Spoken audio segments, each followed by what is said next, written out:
been studying it.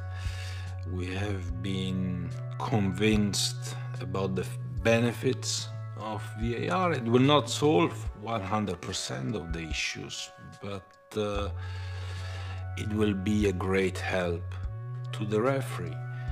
And we have to help the referee if we can, whether the referee has committed a mistake, a big mistake, and this can happen because they are human beings. And the only one who doesn't know is the referee. And not because he doesn't want to know, but because we prohibit him or prohibited him to know. Now we allow him to know. It was at the centre of so many investigations, has been fired today, and the PGMOL have offered a statement, and this is what they say.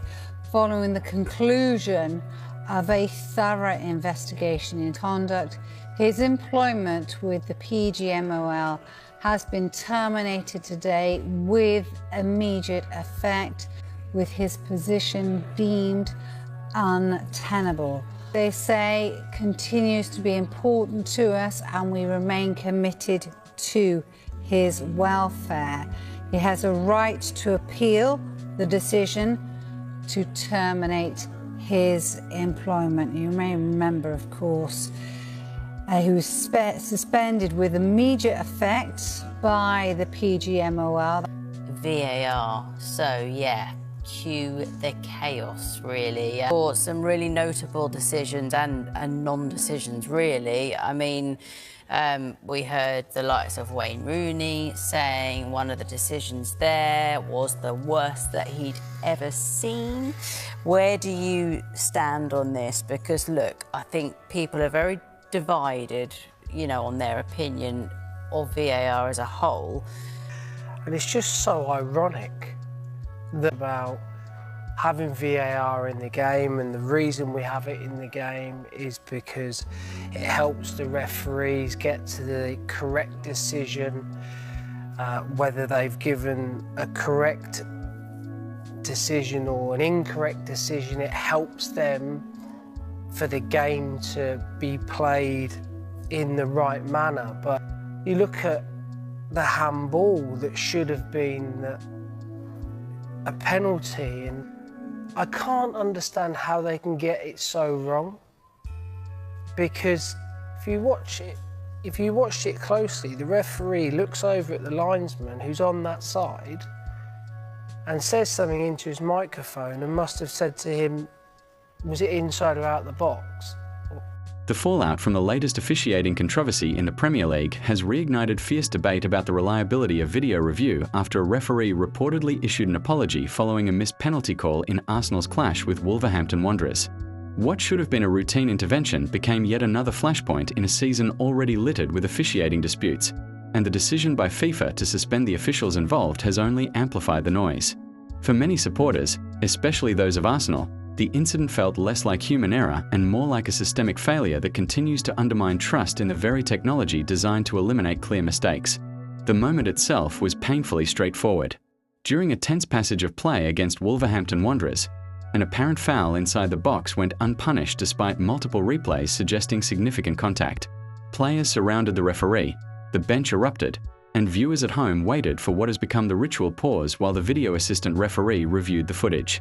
Instead of the expected intervention, play continued, leaving Arsenal players visibly stunned and their manager furious on the touchline. Within minutes, social media was flooded with slowed clips, freeze frames, and the now familiar chorus. How was that not given?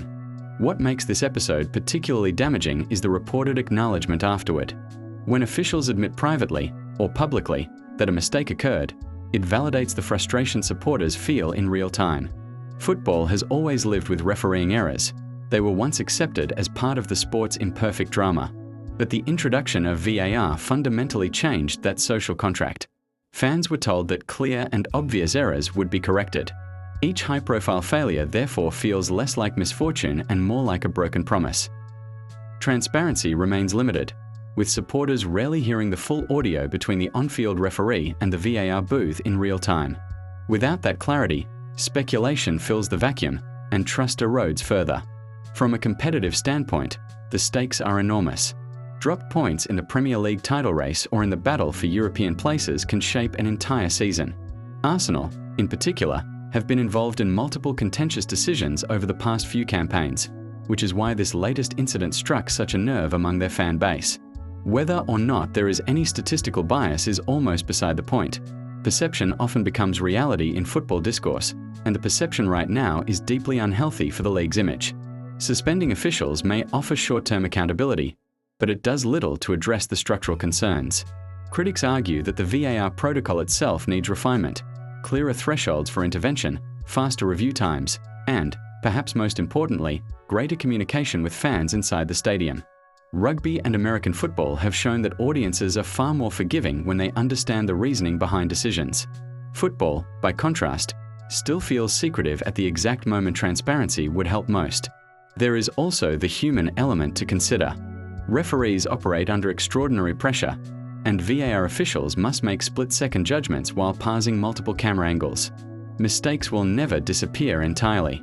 The real question is whether the current framework minimizes them effectively. Incidents like the Arsenal-Wolves controversy suggest the answer is still no, at least not consistently enough to satisfy stakeholders.